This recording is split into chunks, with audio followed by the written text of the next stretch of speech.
Yo, England have just beaten Switzerland 5-3 on penalties to advance to the semi-finals of the European Championships, and in this video I'm going to discuss the tactical alterations made by Gareth Southgate for this game, his reactive nature, and some of the really poor individual performances that we've seen from several of these highly rated England players. I have uploaded all of my videos covering England at this tournament within a couple of hours, but I really struggled with this one.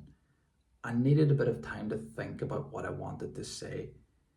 England haven't won a game in 90 minutes at this tournament since the opening match against Serbia.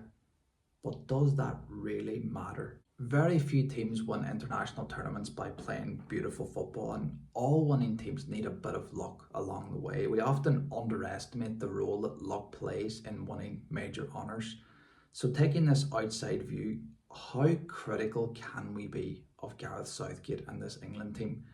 Are we biased by what we're treated to in the Premier League on a weekly basis? Anyway, what I'm interested in is the tactical element of this game, specifically from an England perspective. So what changed from the Slovakia game? Well, England played a very fluid 3-2-4-1 formation in possession, with Kieran Trippier playing high and wide on the left-hand side and Bukayo Saka doing essentially the same thing on the opposite side.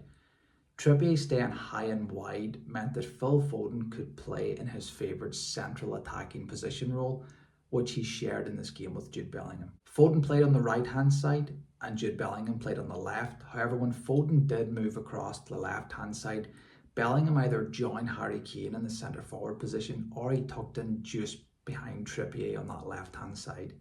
This solved the issue of Bellingham and Foden getting in each other's way, which we've seen a lot of in the previous games. Bellingham and Foden also did a lot of selfless running, those runs in between the fullbacks and the central defenders, dragging players towards them to create space for Trippier and Saka on the outside. And this is something that wasn't really happening either in the previous games. So far, this actually all sounds quite positive, and structurally the team did look a lot better, even out of possession, which I will speak about a little bit later. What didn't improve was the tempo that they play at, the speed of their passing, their lack of incisiveness, and the quality of their delivery when they did decide to put a cross into the box.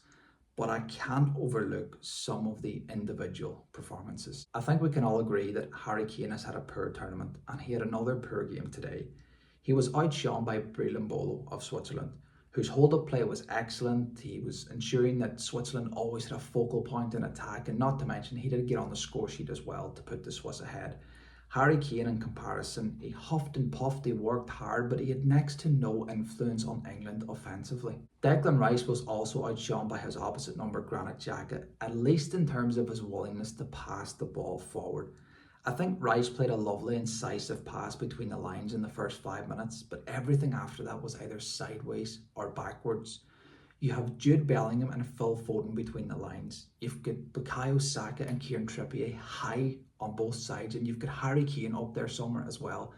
Get the ball forward quickly. Speaking of Jude Bellingham, he had his moments, but he wasn't as influential as Kobbie Mainoo, who was hooked before the 80th minute.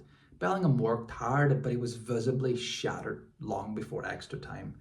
And Phil Foden was better, but not fantastic. He still hasn't contributed to a single goal at this tournament.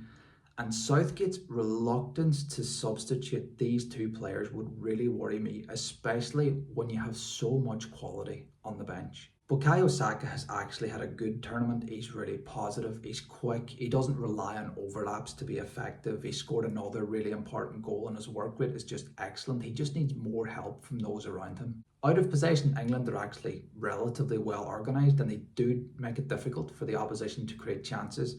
In this game, England initially pressed with Harry Kane and those two tens, Bellingham and Foden, with Kobbie Mainoo pushing right up on Granit Xhaka. But as Switzerland progressed the ball, England adopted that familiar low to mid block and like this 5-2-3 structure, and then it was Harry Kane who was tasked with shadowing Granit Xhaka out of possession. I don't mind this out of possession approach, especially at a major international tournament, but it's when this England team recover the ball that the real problems become apparent. I've said it before, but I do think that the weight of this England shirt is a factor, and you've heard several top ex-England internationals speak about this.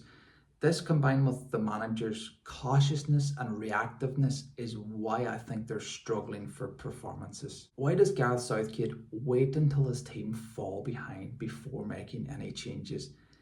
Is it because he's been historically criticised for making destabilising substitutions?